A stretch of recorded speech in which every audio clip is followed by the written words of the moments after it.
ડભોઈમાં કચ્છી સમાજ દ્વારા થરવાસા ચોકડી પાસે આવેલા કચ્છી સમાજના મેદાનમાં નવરાત્રી મહોત્સવનું આયોજન કરવામાં આવ્યું હતું। ડભોઈમાં શ્રી કચ્છ કડવા પાટીદાર સમાજ અને યુવક મંડળ દ્વારા 40 વર્ષથી નવરાત્રી મહોત્સવનું આયોજન કરવામાં આવે છે। કચ્છી સંસ્કૃતિનું જતન કરવા કચ્છ કડવા પાટીદાર સમાજ દ્વારા વડીલો અને વૃદ્ધો માટે એક જ જગ્યાએ ગરબાનું આયોજન થાય છે। આ પારંપરિક ગરબામાં 3 તાળી, દોડિયું, ટીમલી, ગલગોટો, વાંસ દાડિયા, વાણીઓ ગરબો રમાય છે અને પારંપરિક ગરબા જોવા આસપાસના ગામડાના લોકો પણ મોટી સંખ્યામાં આવે છે। નવરાત્રીનો પ્રારંભ માતાજીની આરાધનાના પર્વનો પ્રારંભ ભવ્ય રોશની કરીને અને માતાજીની આરતી કર્યા પછી કરવામાં આવ્યો હતો। નવરાત્રીના દિવસો દરમિયાન માઈ ભક્તો પૂજા અર્ચના કરી ભક્તિમાં લીન બને છે।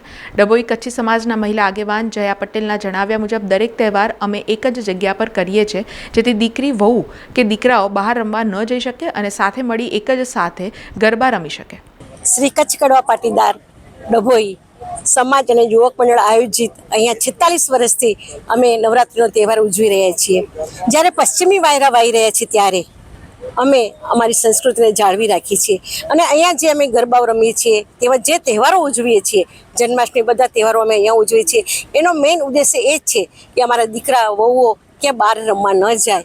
અને અમે તો કદાચ વહુઓ જશે બહાર રમવા, પરંતુ અમારા વડીલોને ધ્યાનમાં રાખી અને અમે અહીંયા આ તહેવાર અમે ઉજવી રહ્યા છીએ। અને એમાંય દોઢિયું, ટીમલી, હમણાં તો પેલો ગલગોટો અને અમારી ખાસ જે રમત છે રાસ છે અને જે અમારું વાણીઓ છે એ તો ખાસ ફેમસ જ છે। એ જોવામાં પણ સારો લાગે છે અને રમવામાં પણ બધાને ખૂબ આનંદ આવે છે।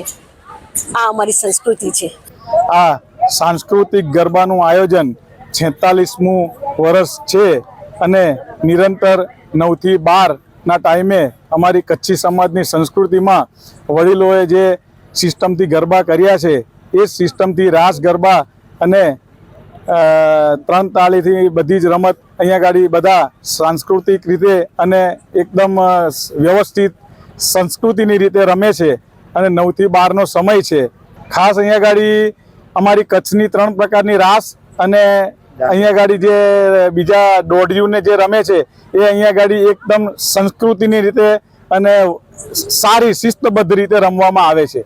સમાચારોના સતત અપડેટ માટે TNN ન્યૂઝને YouTube પર સબસ્ક્રાઇબ કરી બેલ આઇકોન પ્રેસ કરો અને અમારી સાથે જોડાયેલા રહો Facebook, Instagram અને Twitter ઉપર।